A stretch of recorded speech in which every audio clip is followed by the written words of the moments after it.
Hello everyone, myself Dr. Amit Kamte. I am a reproductive medicine consultant and cosmetic gynecologist from Pune. आज हम बात करेंगे erectile dysfunction के treatment के बारे में। तो हमने पिछले वीडियो में जाना कि इरेक्टाइल डिस्फंक्शन क्या है और ये क्यों होता है। तो आज हम जानेंगे कि इरेक्टाइल डिस्फंक्शन के ट्रीटमेंट क्या है। जनरली आप प्लीज़ मैं बोलता हूँ ये हमेशा ध्यान रखिए, go to the proper doctor. Erectile dysfunction की ट्रीटमेंट ऑनलाइन पढ़ के, किसी जगह पे सुन के, दोस्त ने बोला है, ये बोला है, वो बोला है, ऐसे बोल के खुद ब खुद ट्रीटमेंट प्लीज़ ना लें। Erectile dysfunction is a treatable condition, उसके लिए बहुत कुछ करने की ज़रूरत नहीं है। प्रॉपर कंसल्टेशन और अच्छे डॉक्टर से अगर आप ट्रीटमेंट लोगे तो इसमें से आप बाहर आ सकते हो। इरेक्टाइल डिस्फंक्शन के ट्रीटमेंट के दौरान हमें पहले देखना ज़रूरी है ये क्यों है। तो इसके लिए हम कुछ इन्वेस्टिगेशंस करेंगे। इन्वेस्टिगेशंस में हम ब्लड टेस्ट करेंगे, जिसमें हम देखेंगे कि पेशेंट को शुगर की बीमारी है क्या नहीं, पेशेंट को थायराइड की बीमारी है क्या नहीं, पेशेंट का प्रोलैक्टिन लेवल बढ़ा है क्या, पेशेंट का टेस्टोस्टेरोन लेवल कैसा है, पेशेंट में कोलेस्ट्रॉल लेवल कैसा है, उसमें लिपिड लेवल कैसा है, ये सब चीज़ें हम देखेंगे। दूसरी बात है, हम पेशेंट का यूएचजी भी करते हैं कभी कभी, जिसमें हम पिनाइल डॉपलर करते हैं और स्क्रोटल यूएचजी भी करते हैं, जिसमें हमें पता चलता है कि पेशेंट का पेनिस में ब्लड सप्लाई कैसा है और उसमें कुछ प्रॉब्लम है क्या नहीं। तीसरी बात है कि अब हम ट्रीटमेंट की तरफ आएंगे कि हमें ट्रीटमेंट क्या करवानी है।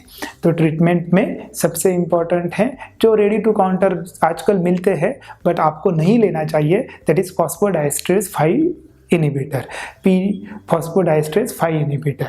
फॉस्फोडाइएस्ट्रेस 5 इनिबिटर फॉर एग्जांपल सिल्डेनाफिल, टेरिडेनाफिल, ये ड्रग्स हैं।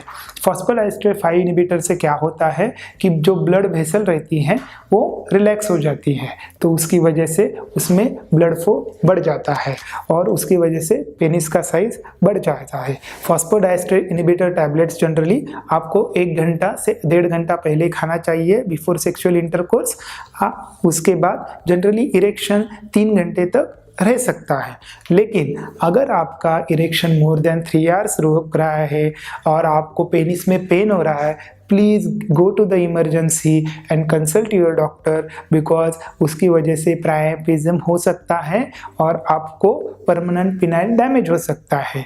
जनरली आपको टैबलेट जो रहता है वो रिपीट नहीं करना है, क्योंकि अगर रिपीटेड टैबलेट एक्शन नहीं आ रहा है और मैं और एक टैबलेट लेता हूँ, ऐसा लग के आप और टैबलेट लेंगे तो कॉम्प्लिकेशन होने की संभावना बहुत ज़्यादा है।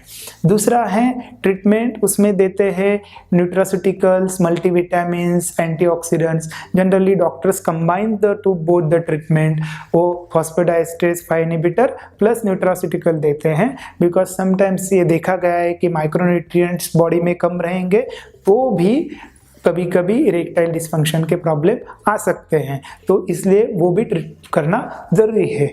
आगे का ट्रीटमेंट है वो है VED, that is vacuum erectile devices, जो जनरली एक लंबी ट्यूब रहती है जिसको एक पंप रहता है जो पेनिस पे रखा जाता है और वैक्यूम से पेनिस को फुलाया जाता है। इसमें क्या होता है, बिकॉज ऑफ वैक्यूम ब्लड खींचा जाता है और वो पेनिस में आता है और उसकी वजह से पेनिस बड़ा हो जाता है और इरेक्शन आ जाता है।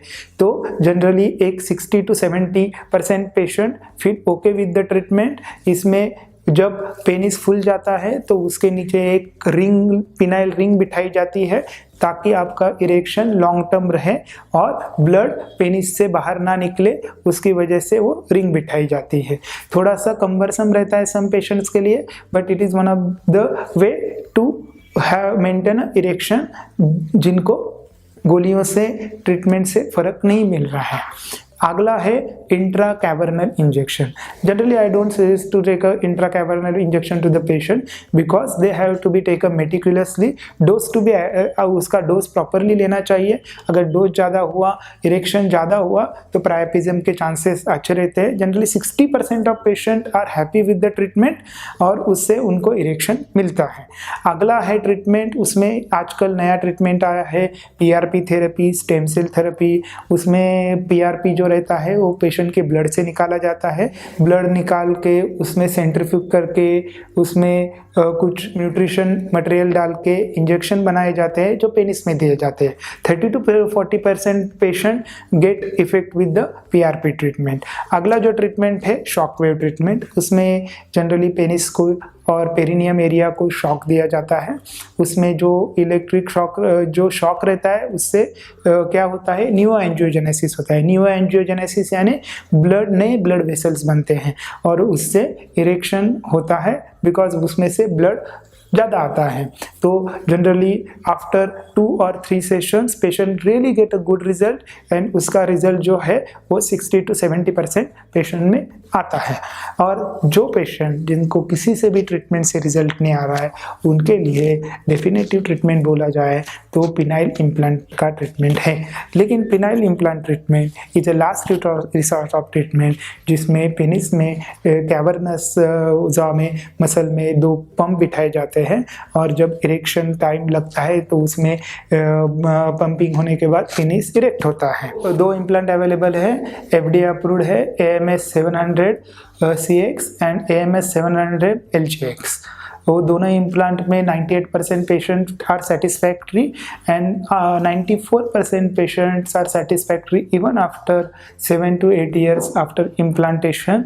And implant life span is around 11 to 12 years। और जनरली हमें देखा गया है उसका कॉम्प्लिकेशन जो है जनरली इन्फेक्शन है, which is only 1%। So you can contact your concern doctor and ask for a treatment for erectile dysfunction. आप प्लीज़ डॉक्टर की सलाह से ही ट्रीटमेंट ले। आप खुद यहाँ वहाँ से पढ़ के कोई भोंदू जो रहते हैं उनसे जाके प्लीज़ झाड़ पास उनका ट्रीटमेंट मत लीजिए, ठीक है। तो अगर आपको इरेक्टाइल डिस्फंक्शन के बारे में और कुछ जानकारी चाहिए तो प्लीज़ कमेंट बॉक्स में लिखिए और हमें मेल भी कर सकते हैं। Thank you.